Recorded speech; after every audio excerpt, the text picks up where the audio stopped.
The San Beda University Red Booters earned perhaps their most satisfying championship to date as they overcame the Benilde Strikers in the finals to win the NCAA Season 99 football tournament.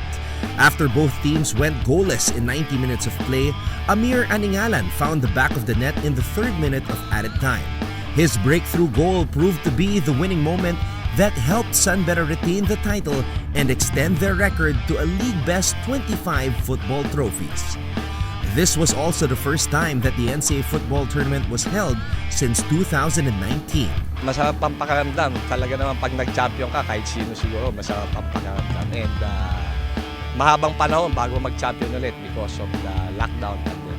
Benilde was actually poised to win the tournament after emerging as the top team in the first round of eliminations.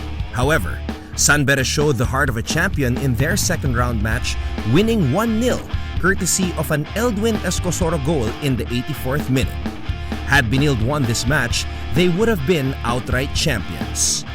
Instead, the Red Booters forced a deciding finals clash.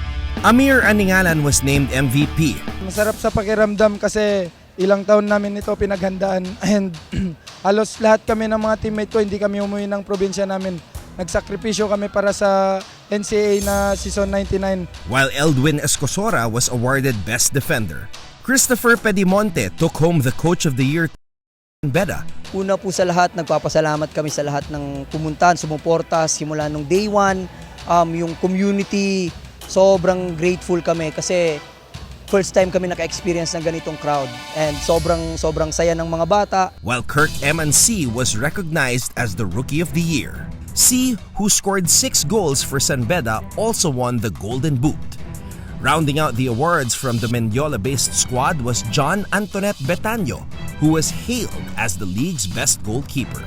Jancy Blair Borja of Benilde did not go home empty-handed though, as he won the award for Best Midfielder.